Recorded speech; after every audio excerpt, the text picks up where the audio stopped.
right, so now to introduce our speaker for today, Jeremy Arviso, owner of Arviso 78 LLC.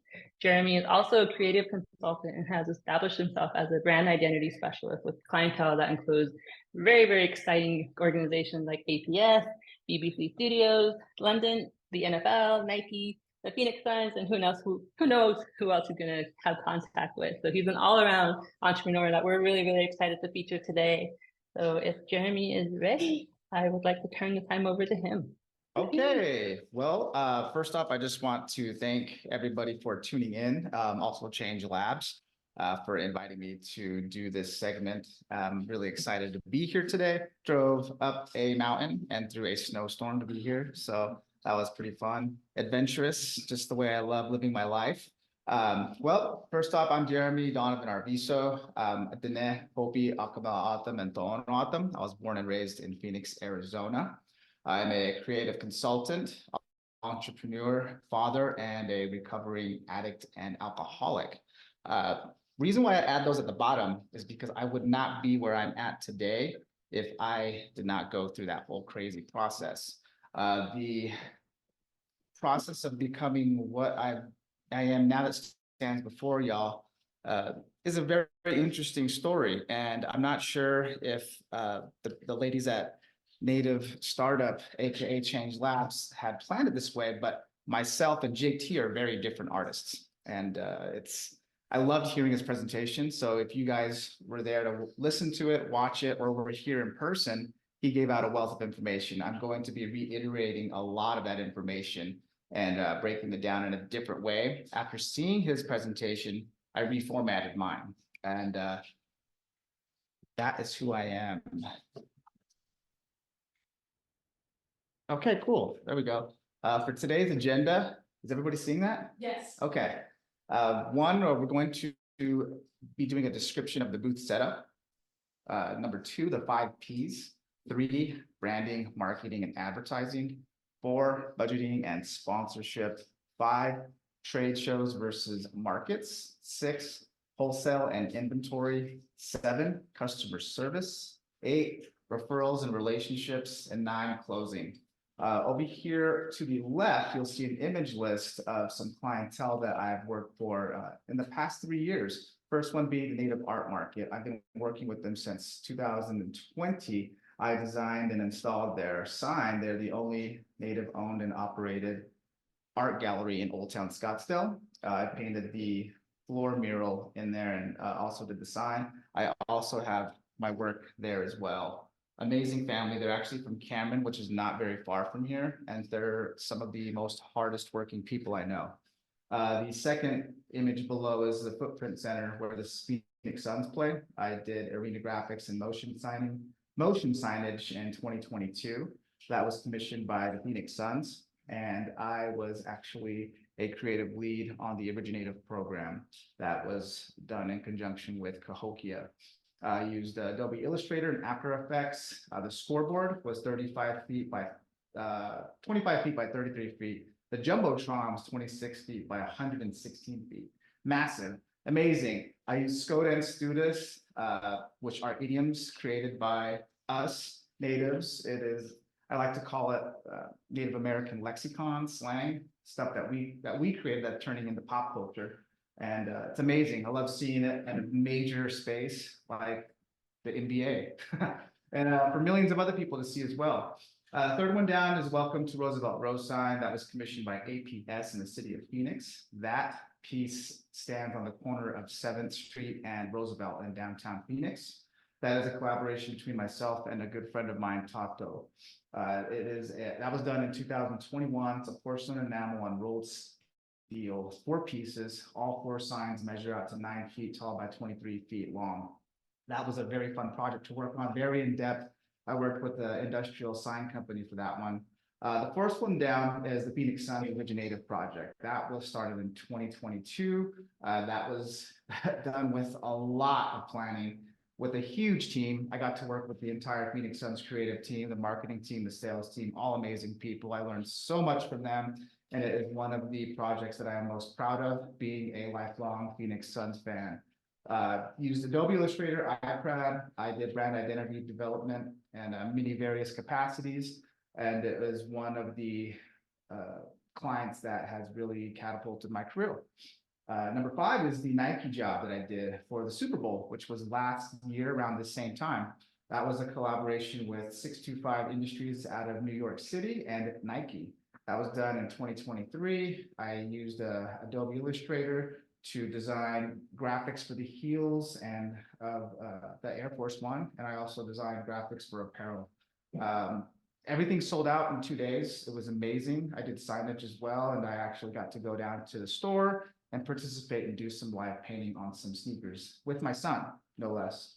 Number 6 is Cahokia and Roosevelt Row mural that I painted in downtown Phoenix, 7th Street and Roosevelt. The name of this mural is called Type Beast, and it features several different, I don't know, over 100 different fonts that I had painted by hand with aerosol ladders and with some assistance from some local friends at Cahokia.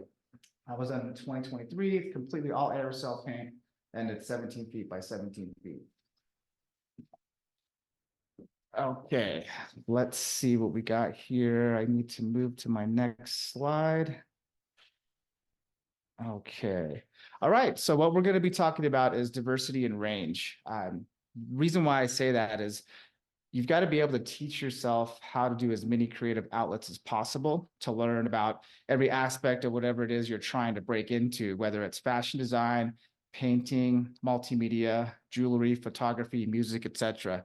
Dance, film. There's so many creative mediums out there that you will want to immerse yourself in that and learn as much about all of them as possible. Okay, this is a motion graphic I did for my Nike drop.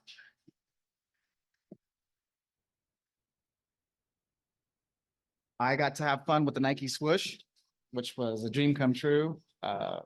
You grow up never thinking that you'd ever do something like that, and when you do, it's mind-blowing, bananas. I'll never forget it, and it was one of those accomplishments that I'm very, very proud of. Very fun to work on. I had total creative freedom, and yeah, it was a blast. This one is for the Heavy Pedal. It's a cycling apparel company based in Phoenix, Arizona. Originative program, creative lead and collaborator. I also did a t-shirt for them. It is unreal to see your work and have the whole arena just go bananas when they see this stuff. And it says Skoda and Studis. It's like that's us. That's ours, you know. And for the general population to embrace it and celebrate it was incredible. Couldn't have been more proud. This is a fashion show I did in 2021. This literally catapulted everything I'm doing today. And there was many hands involved with this. I created 28 looks with fashion, any kind of design you're doing, you'll want to create a body of work that you can build a brand from. And that's exactly what I did with this brand. This was my show for my brand. It's called Original Landlords. And it was a major undertaking of many people, lots of planning, and a lot of stress, but it all worked out. And I'm so happy that it was as successful as it was. Opened up a lot of doors for me. And this was done at Cahokia in downtown Phoenix. And this was a sold out show. It was okay. A successful booth setup. For me, simplicity is key. It's something that JT mentioned yesterday as well. If you'll take a look, I don't have a whole lot to my setup. This is through trial and error and a lot of experience. You know, what I like to do is keep it very clean, very simple. What I'm trying to emulate is a very nice boutique that you would walk into in like New York or LA, San Francisco, places like that. Just a few simple items. Everything's in the back hidden. You want to achieve a level of professionalism that you would feel comfortable and proud to buy from. Less is more, so that you're not inundating your customers with a crowded merchandising area.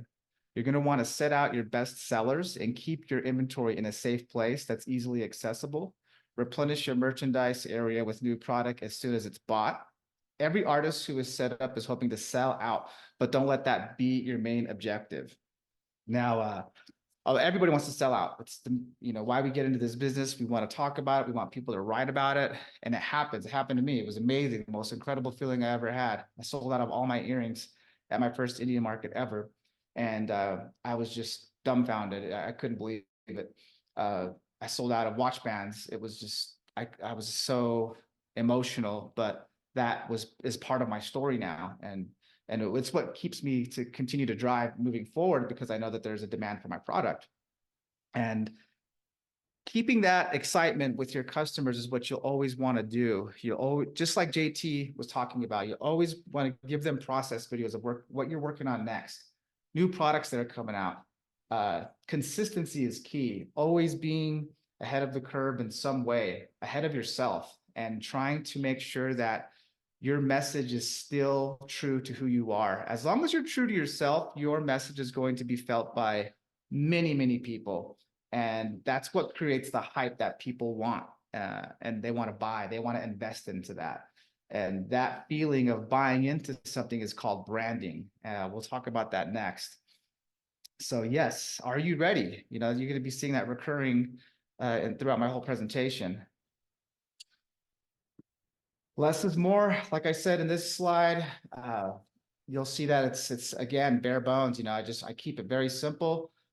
Don't be afraid to put out only a few items out. Scarcity is a proven model that there is a high demand for your work. It will create more buying questions from your customers.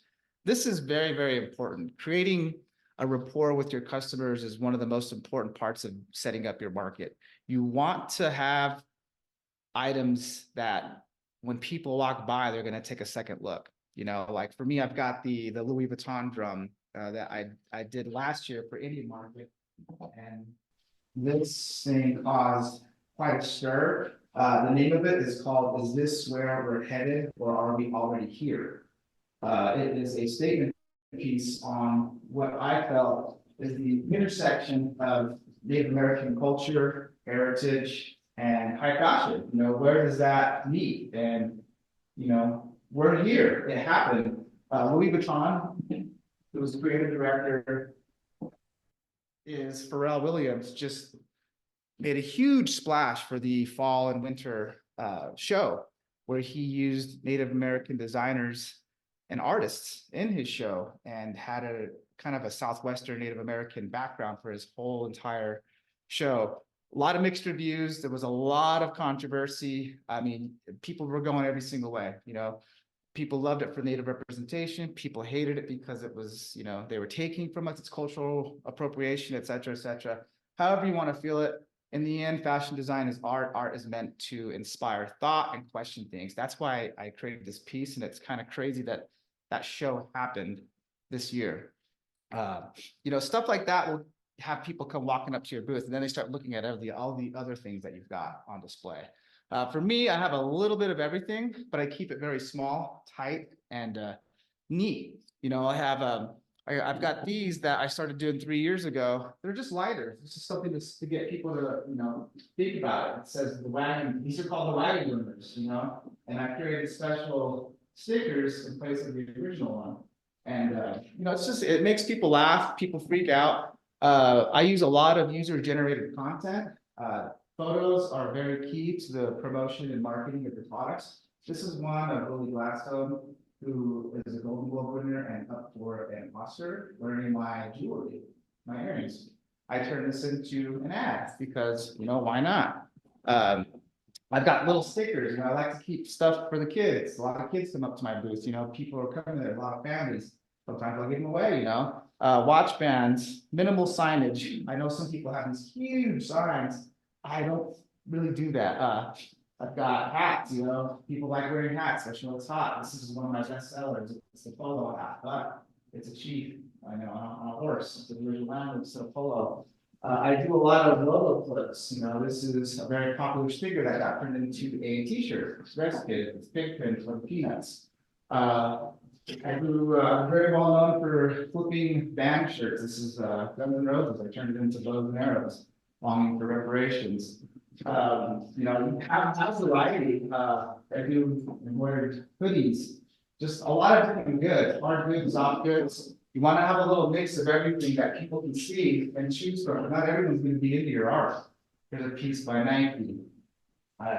These are some new ones that have really caused a stir. This is a painting with bleach, and it's very, very toxic process, but it looks amazing, and they've been flying off the shelves.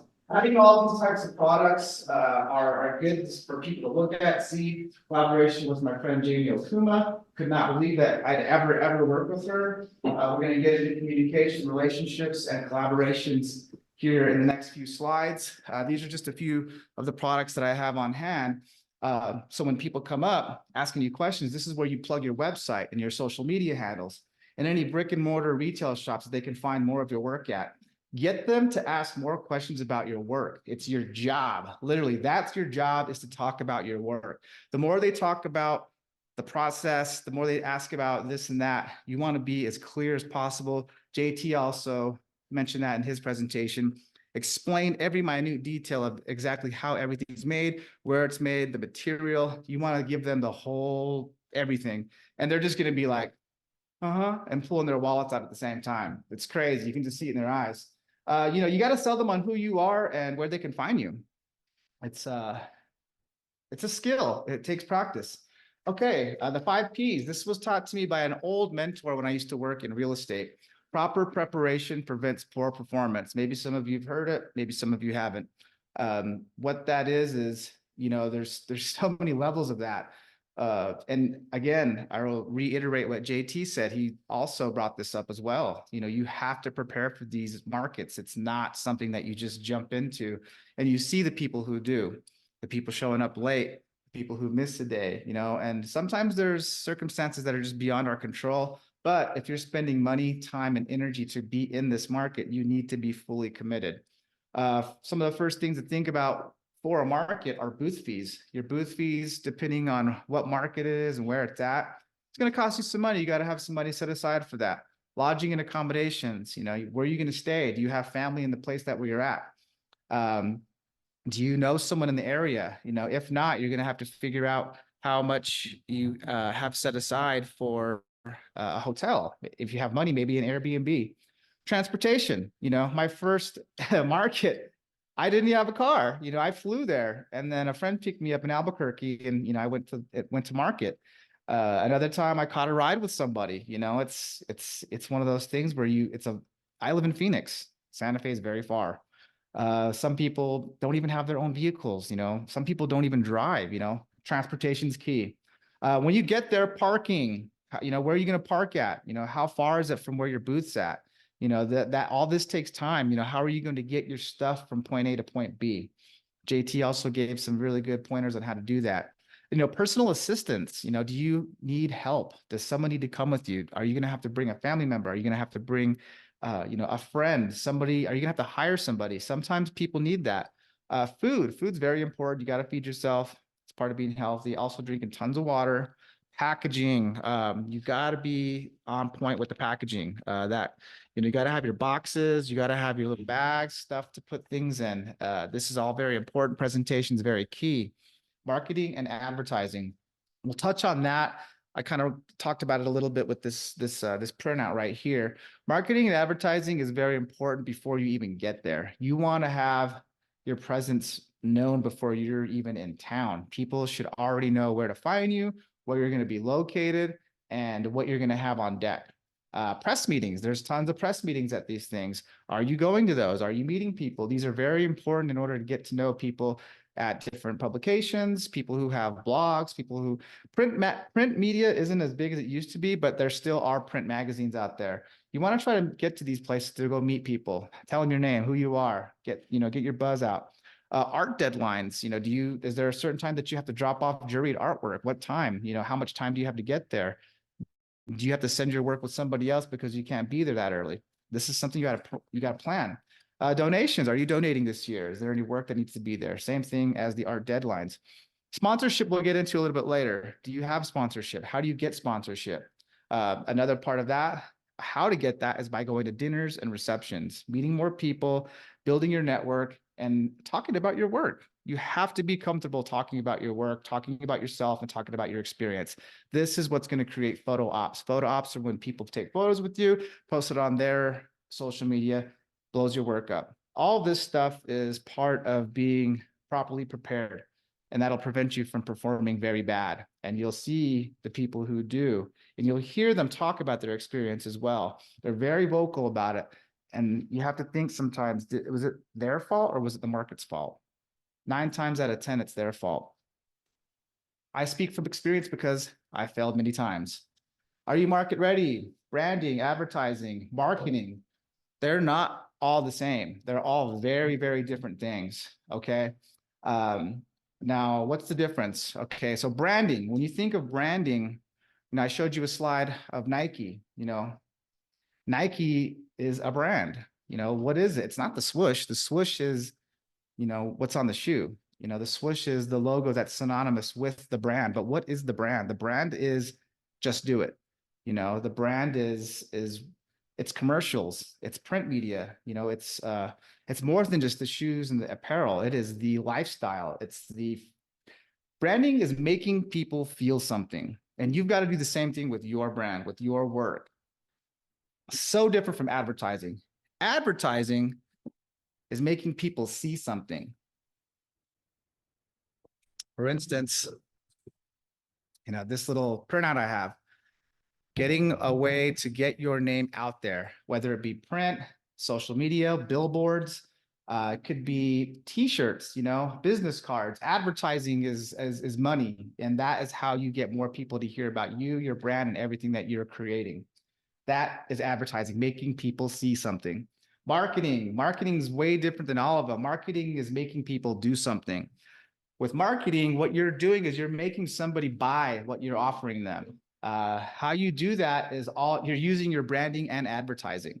You combine those together and create a marketing plan that helps you sell. Now, these 2 images that you see on that I've got up here, one of them is the Apple Watch. Apple is a brand. Everybody knows what Apple is. It's more than just phones, watches. Apple is computers. Apple is history. Apple is thinking different. That is their slogan.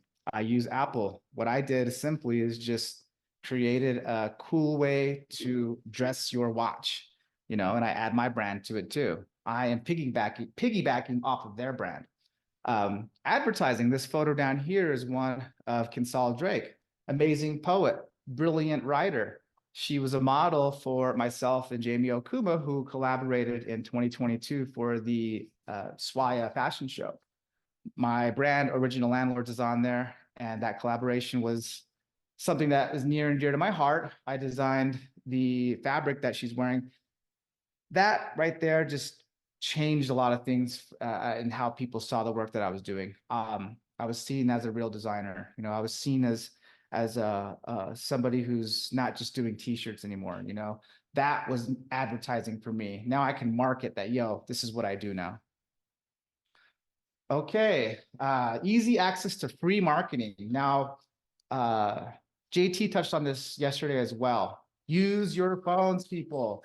Teach yourself how to use applications. Most of you are on your phones probably about 60, 70% of the day anyways. Learn to use it, watch tutorials, get on TikTok, go on YouTube. More importantly, ask questions. When you are out at these markets, what you want to be doing besides tending to your customers is you want to pay attention to what else your booth partners, the people around you want to pay attention to what they're doing too. Take notes. This is a free lesson. Sometimes you'll be lucky enough to be set up next to somebody who is a veteran, and sometimes these people can be a little rude and not really, inviting. That's cool. Respect them. They're OGs. They're masters. You know what I'm saying? But by doing courteous things and starting small talk, you might be able to open them up a little bit. And then you can start asking them some questions about certain things that they're doing, different processes. But most of the time you can learn from just watching. It's what I did. That's how I got to where I'm at, and why my booth is so small is because I've gone through this process so many times that, I'm going to condense it down to a small, strong focal point where I don't have to pull a bunch of stuff out. Resources. Now you're going to want to take advantage of free services and other online applications out there to help you get ideas on how to advertise. There's a lot. Uh, I know a lot of people, JT mentioned this as well, feel kind of funny about AI. Chat GPT is very useful and easy to get helpful information that can assist you. Ask it whatever, ask it how to do something. It'll give you a pretty decent explanation, and then you can go and do the research on your own. Change Labs is a very, very amazing outlet for everyone. I think everyone should tap into Change Labs and use their resources, find out the coaching hours, set an appointment, and seek out other business owners. Take somebody out to coffee. If you have a question about how somebody did something, ask them if you can meet up. One of the things you need to be weary, though, is that a lot of us are very busy. So when someone gives you their time, you need to respect it. That person is freeing up their time to talk to you. It's not the other way around. And if they give you some game, pay attention, be courteous, be nice. It's the most important part of this whole game is to be nice. And it's one thing that I see a lot of people that don't do. So this right here, I'm just using my camera. It's a very simple app that comes free with, if you have Adobe products, it comes free. It's called Adobe Express. You just you can add your logo, stickers, stuff like that, and take a video. Very, very, very simple. It's easy to learn. This right here, very different. This is motion graphics, animation. This takes years to learn, but you can teach yourself on YouTube if you have the know-how, the patience, and the software. You can do it too. This stuff, I taught myself how to do all this. Are you market ready? Being good in business is the most fascinating kind of art. Budgeting. This part is probably the hardest part for most of the people that I talk to. Even JT brought it up. I put a quote down here by the Wu-Tang Clan: cash rules everything around me. It costs money to make money, and every cent needs to be accounted for. Reinvest in your business and you will grow. I can't stress that enough. JT mentioned that, don't go on crazy vacations. Don't buy designer bags. Don't be blowing all the money that you just made from your market. Reinvest all that back into yourself. All that other stuff will come later, and you'll be happy that you reinvested in yourself when that time comes. Budgeting is, you got raw materials that you got to buy. You got shipping, you got equipment, you got taxes. There's God, the overhead's crazy, and I take care of all that through QuickBooks. Big shout out to New Mexico Community Capital, who got me hooked up with QuickBooks. It's a great product. It can be pricey, but you know what? It's worth it for peace of mind. They've got a really cool app in there where you take photos of your receipts, and you can assign those to what part of your, you can write it off in your taxes and whatnot. Keeping track of how much is coming in, what's going out, it sounds like a lot of work, and trust me, it is, but you need to get this part of the business down if you want to be successful and come back next year. Okay, what we got next? Sponsorship. Okay, this is one that I get a lot of people asking me about because I have been sponsored a few years now. Visibility is huge, and companies out there want visibility with people, products, or brands that are being seen. Contracts, getting sponsorship requires that you have proper paperwork in order. Are you established? Do you have an EIN number? Are you LLC'd up? Do you have insurance? Are you paying your taxes, etc.? Sponsorship is a big deal for brands that want to back you. What you want to do is create a brand that companies want to align with for the benefit of both parties in the agreement. This type of arrangement is a great way to build brand awareness, trust, and integrity. First one on all the way to the left, the black one, I organized the Sacred Cycle of Life bike tour for the Indigenous Peoples Day Festival last October. That was sponsored by DoorDash and the Heavy Pedal and Cahokia. This was a big undertaking. It's expensive to do this kind of stuff in the city. The one in the middle, Adventurous Antelope Canyon Tours. I was the marketing director for them for about 4 years. I pitched to them saying, hey, I have an idea that could benefit us both. How about I design a ad featuring the canyon and one of my products inside, and we'll put it that you're sponsoring this ad. So it'll be, advertising both of us in one. And it's also advertising my booth number, giving them my QR code so people can get a hold of me, and it's printed inside the Native Art magazine. Doesn't get any better than that.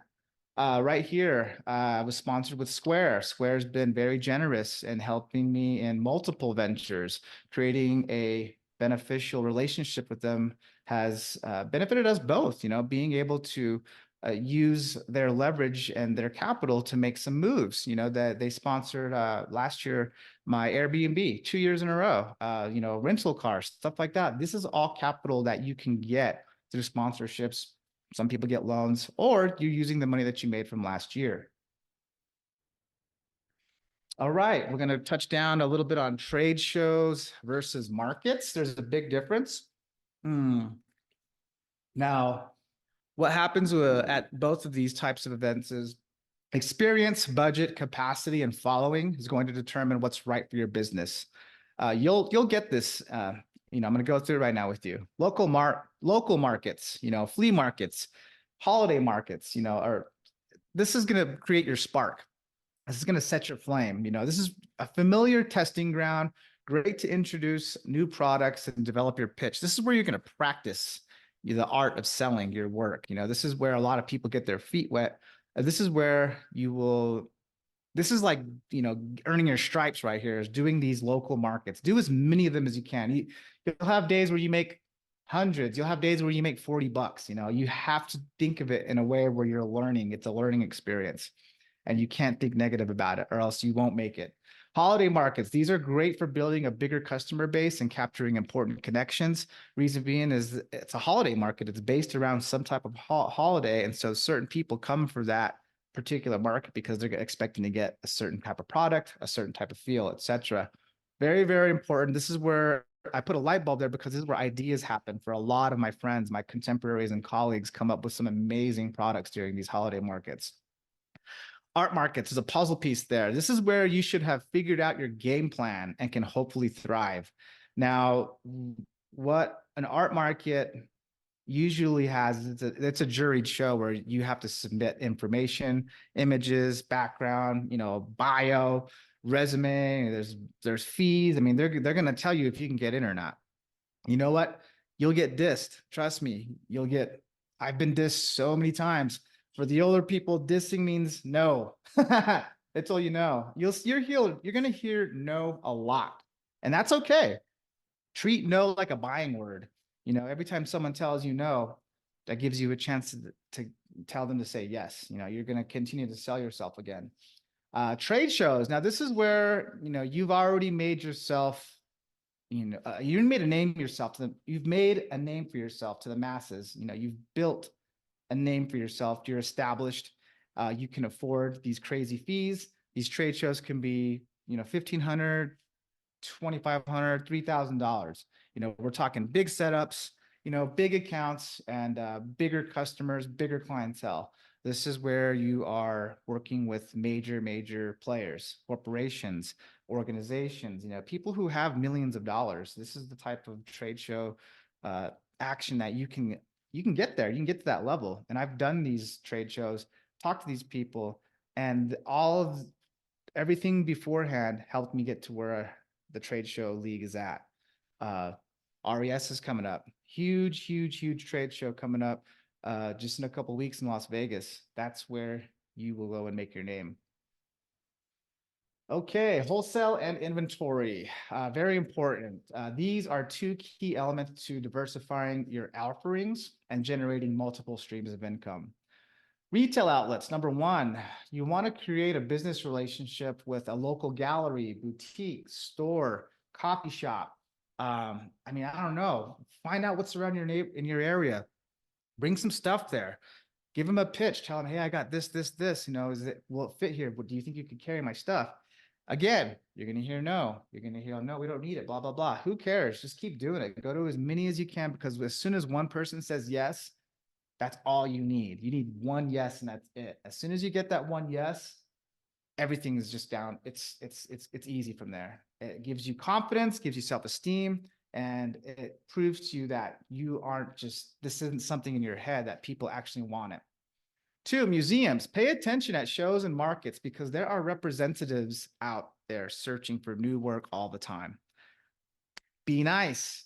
You have to welcome everybody. Just because they're not buying something doesn't mean that they're not important people.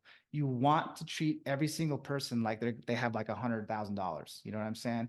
Treat everybody with the same level of respect that you would, you know, somebody who's filthy rich, you know, and that doesn't even have to do with anything, but just treat people with respect, whoever comes up to your booth. That is what will get you a lot of repeat customers, people who just want to seek you out. Number 3, online store. If you don't have a website with a built-in store, you're missing out big time. This is one of my number one forms of income. I've got 3 websites. I've got one for Arviso 78, which is my creative consulting agency that I do work for, like Nike, Suns, NFL, etc. And I sell work there too, art and a bunch of other things. I've got Original Landlords. It's my online clothing store for my brand. I've got hoodmats.com, which is my online store for my yoga mats that I do. These all bring in income. And then also the retail outlets that I've got. I am in a couple different museums. I've got pop-ups going on. These are all funneled into my business checking account, which pays me. Number 4, licensing. You can license your art out to companies, organizations, or institutions, even schools. There's a lot of people out there who don't necessarily have the financing to buy something from you, but they can license it for you. And it's a really good way to make extra cash, extra income that can help you do the things that you want to do. Inventory is important with all this. You have to have a really good, this is all number stuff. And it's a lot of people cringe when they hear about it because if you're like me, I had to train myself how to, love spreadsheets and doing all that math. It's a lot of work. This is the part that I think I'd say 80% of people fail because of this part right here, the business side of it, the inventory, keeping track of the numbers. They just want to create, that's all I want to do is just pay. All I want to do is create. You have to do that. And then you have to do all this too. Customer service. JT touched on this yesterday. It's a huge one. I really feel this is a big one for Native Americans, our people. I really have been out at these markets. I've seen, JT was explaining some stuff. There's a lot of rude people. And it's, one of the things that I dislike about being set up next to someone like that is it's like, oh, I can feel their vibes, it's kind of cringe, but you just have to sit there and show them how happy you are to talk about your work. And hopefully it rubs off on them, Customer service is a very basic and easy action and is what will make you succeed. Learn the art of conversation and talk about your work. Don't just sit there, Sitting there with no interaction, this will only hurt your sales and your work. Your success is what you put into it. You got to step outside of yourself and be happy to be there. One of the train of thought processes that I always try to employ is like, oh man, I got to go set up at this market, or I got to go do it. I stopped saying that. And now I say, I get to go do this market. I get to go talk to these people. I get to drive up through a snowstorm to present at Change Labs.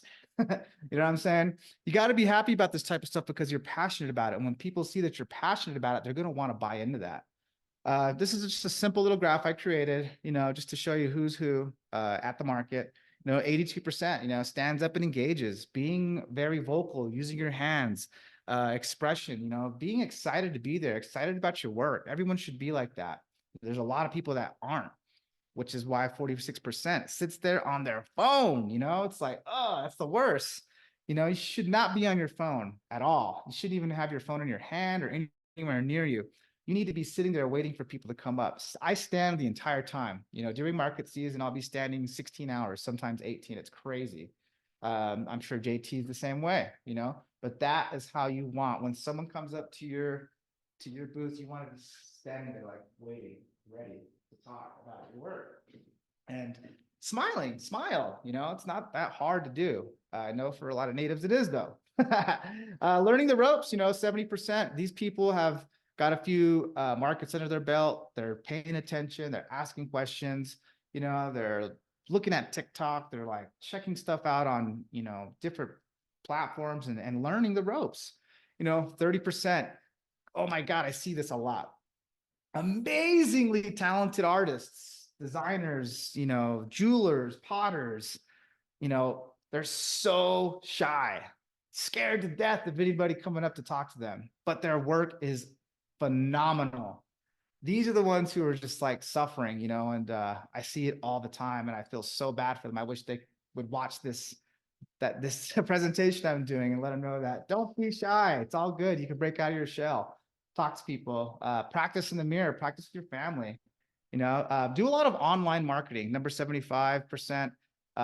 You know, when you get, let's say your work is whatever, so, you know, it's average, you know, it's not, doesn't command crazy, like JT was talking about selling $15,000 necklaces. I don't do that, you know. My stuff is, you know, the most expensive thing is the drum. It's like 5,000. The lowest thing is a sticker. It's $5, you know, and everything in between. But I do a lot of online marketing. You know, I tell people where I'm going to be. I show them what I'm working on.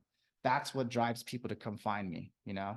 Then there's other people that have a great network, you know, like JT Willie, you know, he can go to a show and have people waiting at his booth because he's got a great network. He's created relationships. He's kept in contact with them. He treats them like family and he takes good care of them. That is a great network. And that's what you want to strive for and aim for when you're working for yourself and showing your art. You want those types of people because those are the people who are going to be paying for your children's tuition. I'm not even joking either.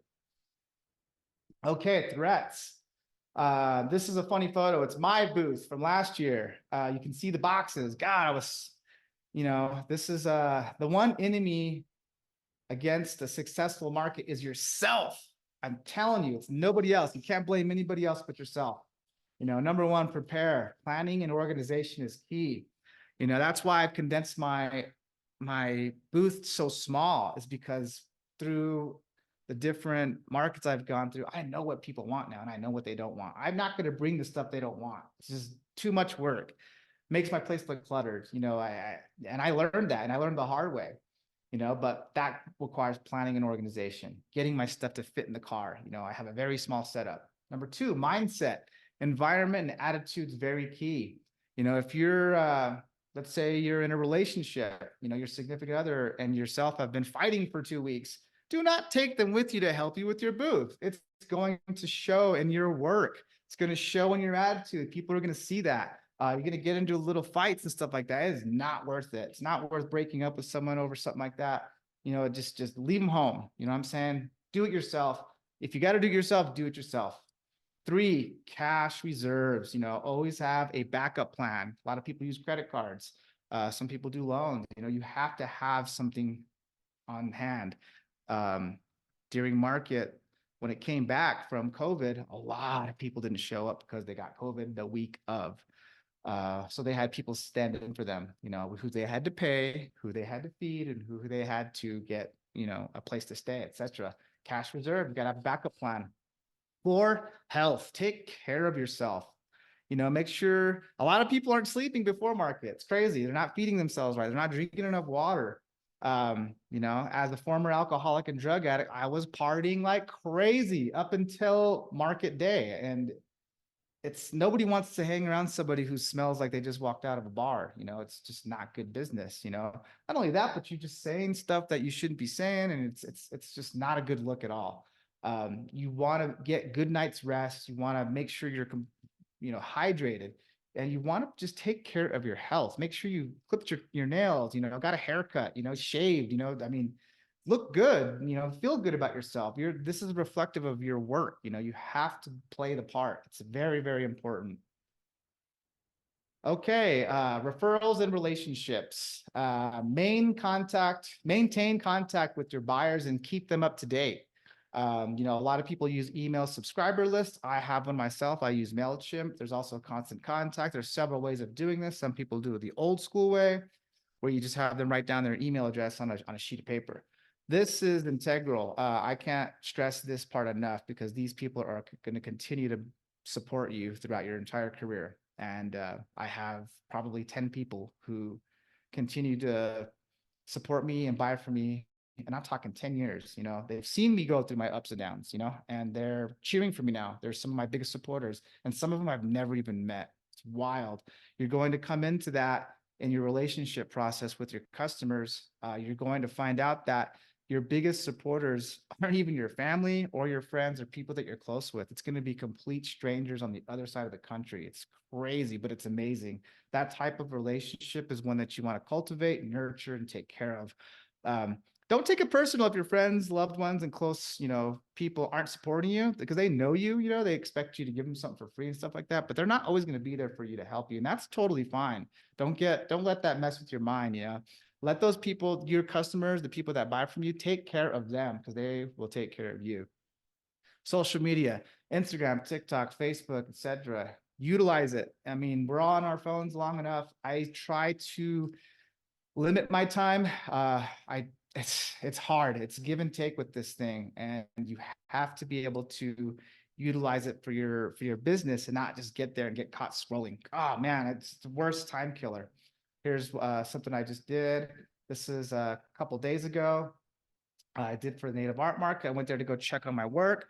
I'm constantly going into locations, checking out my work, making sure what the inventory looks like, asking them questions, what's selling, what's not, how things have been, et cetera, et cetera. That's all part of relationships, creating that relationship with not just your customers, but also your buyers, the people who want your work, the people who are interested in your work. You always want to keep that open line of communication and keep it clean. Okay. You're fully capable of success. Any one of you out there who's watching, anybody who's had any problems, trouble in the past, this photo right here is a beautiful photo. I love it. It's one that is from the last slide of relationships. That's Christian Allaire. He's the writer for Vogue. That's Jennifer Younger, amazing artist. That's myself on the right. That's Tanya Larson. And then that is, oh gosh, I'm killing myself forgetting her name. Tiffany Vanderhoop. She is from way out in the middle of nowhere. All of them amazing designers. I was very privileged to be on the same panel with them in New York City last year. And it was very humbling for me to be there because these people have been doing this for a very long time. And I haven't, it was amazing. Be nice. You've got to be approachable and friendly. I know that may be hard for some of you, but you got to practice that. Respect. Have respect for the organizers, the volunteers, the customers, all the partners, the media, the onlookers, the bystanders, the other artists, and more importantly, yourself. Everyone's outcome will be different, and it really comes down to you and how bad you want to make it in this game. What you put into it, you're going to get what you put into it, and you're going to get rewarded if you put these tools to use that I've shared with you today. Now, don't wait until next year or next market. Start now. It's all about attitude 90% of the time. If try therapy, exercise, self-help books, spiritual guidance to get out of that rut. If you're in a negative rut that's messing with your mind and your creativity and your business, it will affect every aspect of your business. I guarantee it. If you nip that in the butt and fix your attitude, you will have an amazing year.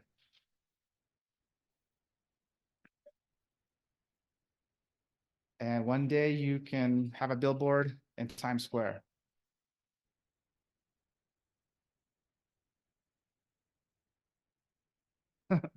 Excuse the profanity. Okay.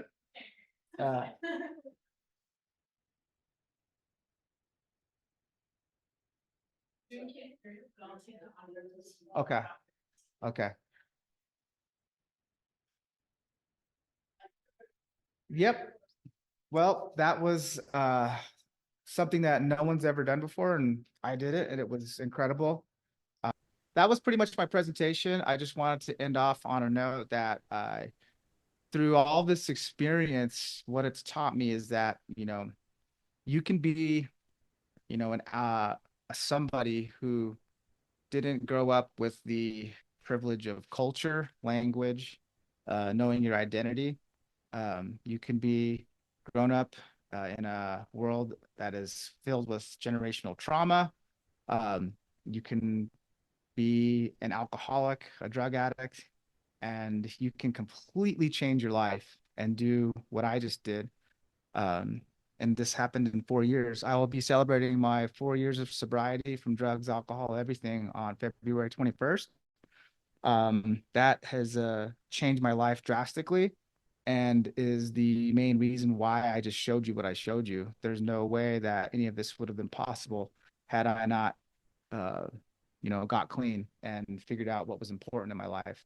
So anybody out there who's watching and has problems themselves or knows somebody who has problems, let them know that, it's not the end of the rope. I'm 40, I just turned 45 last year. It doesn't, there's no such thing as starting anything too late. You can start whenever you're ready. And if you're ready to start today, then start today. The most important message in this whole presentation that I want everyone to walk away from is that you have to believe in yourself, and that uh, no matter what, especially your family, your friends, you're going to have a lot of people who are going to hate on you.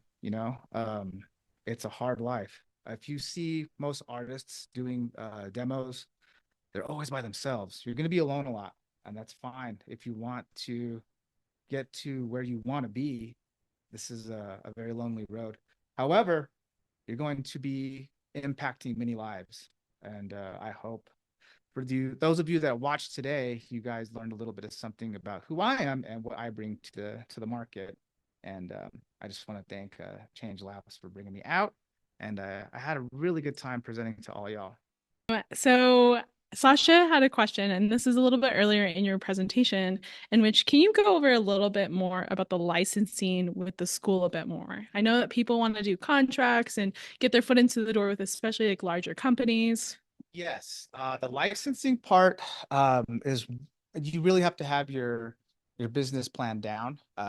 For instance, is your business registered as an LLC, sole proprietorship? You got to figure out that part. Get your EIN number. You have to have your business checking account set up. There's a whole, you can actually ask ChatGPT what the steps are, and it'll tell you. That's how I did it. That's why I put it in my presentation, is because I was wondering, and I have a lawyer. I have a trademark lawyer. What's up, Tata? Tata Aton. She's based in the Valley, and she's helped me with several of these, legal stuff. But a lot of the stuff you can figure out on your own because it's very expensive to have a lawyer. Licensing is definitely contract based, so you're going to want to write out a contract of what exactly is that you're licensing, how much of that intellectual property that you're going to allow them to use for how long, and just exactly how much of that they can use and what for. You got to be very specific in your terms, and that hopefully answers your question. I don't want to take too long on that because I know there's more questions, but yeah, licensing is it's another definite separate stream of income that can help supplement what you're trying to do. Thanks. And then we also had a question about, you spoke a little bit about your email list. So how do you get subscribers to do your email list? This is a great one. The old school method was to just have a sheet of paper and have people write their email addresses, then you go and manually enter them in. If you go to markets and trade shows, a lot of people have business cards. You manually enter all those in. What I did is I actually got so busy to a point where I actually paid someone to go through a stack of business cards like this and enter all the information into a spreadsheet. And then I just imported that all into MailChimp. MailChimp is free up to 250 subscribers, and you have to pay after that.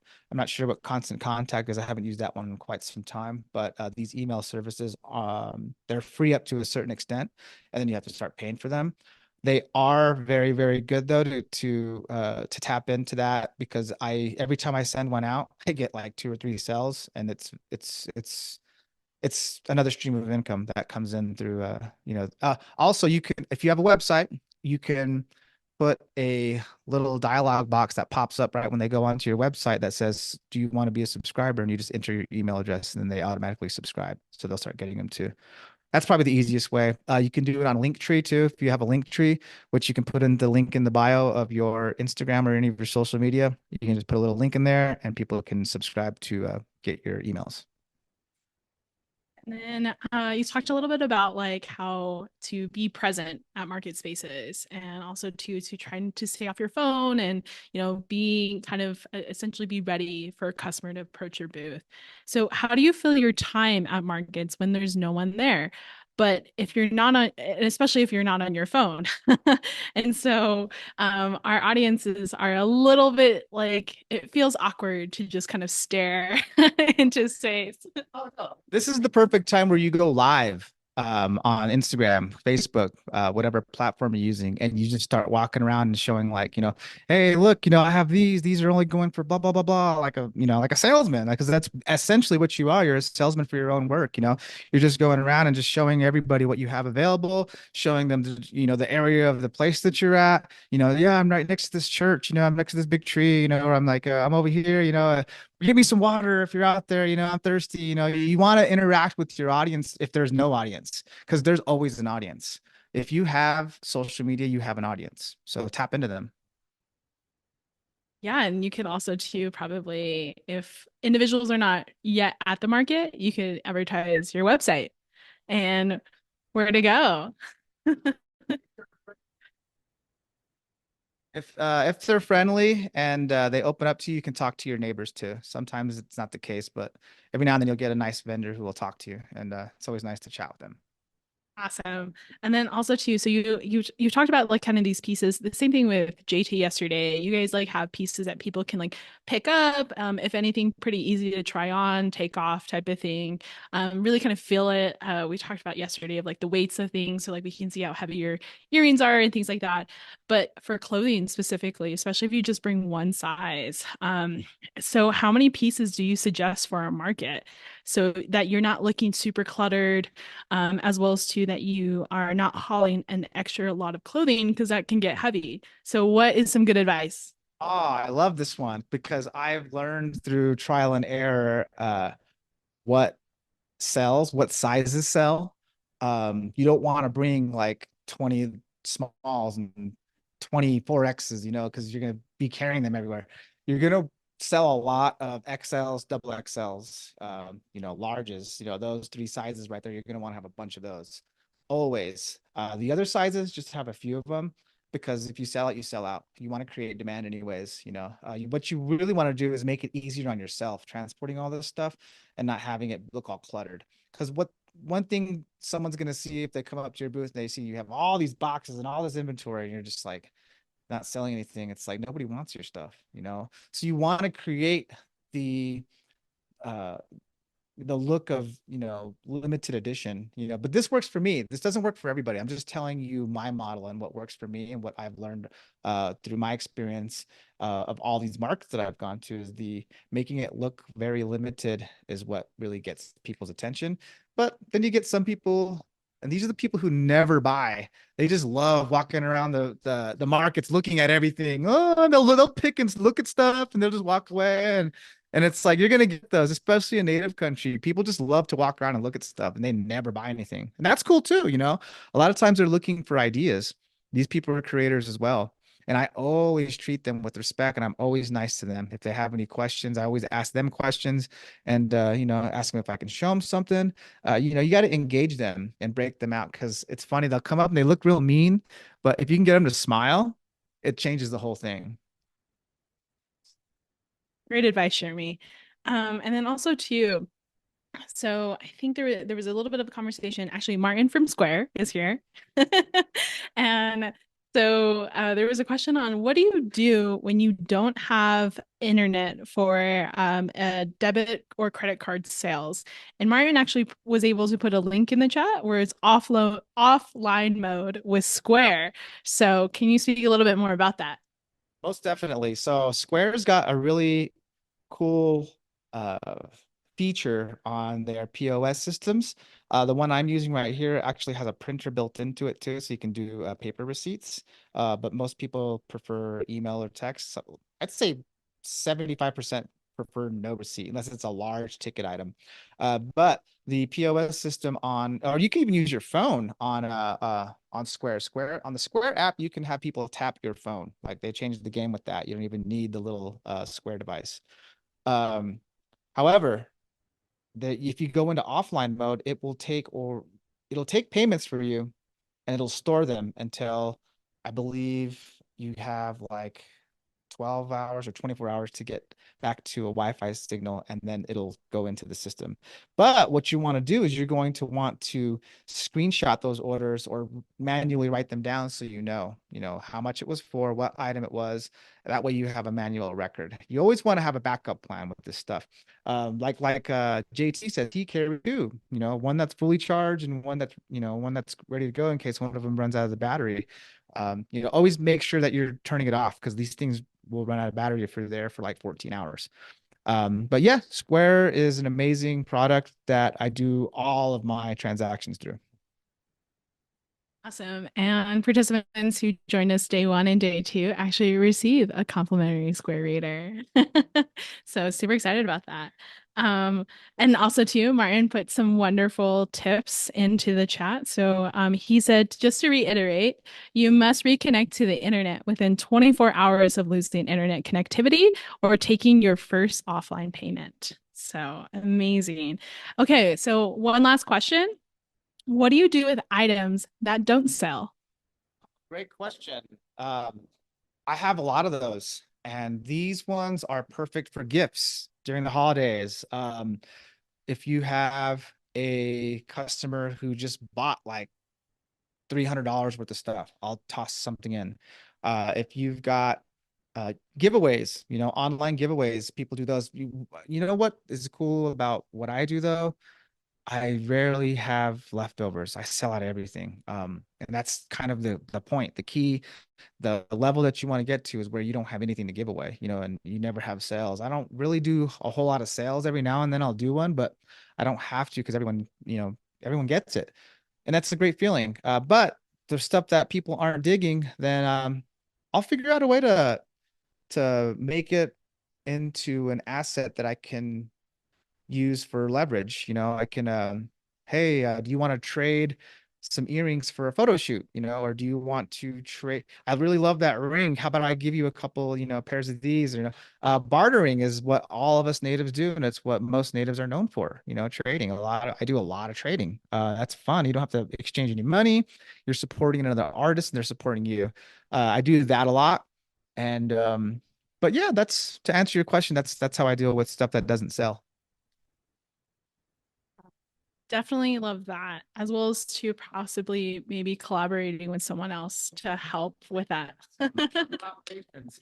I totally forgot to talk about collaborations. That's another thing about running your brand, your art is you always look up to other artists and designers. You dream of them coming to your booth. You dream of them even mentioning you in their Instagram. You dream of a movie star wearing your work. You dream of all this stuff, and then when it happens, it's like, oh shit, like, oh, excuse me. It's like, oh wow, it creates a buzz, and eventually you catch the eye of somebody who wants to work with you, for me, it was the Phoenix Suns, it was Nike, it was the NFL, and some of my design heroes like Jamie Okuma, Bethany, yeah, Bethany Yellowtail, Cody Sanderson, Change Labs, I mean, there's a lot of other people who I've done collaborations with who aren't as, you know, up there. And that's totally cool too, because I just love working with people. If we vibe together and we're doing something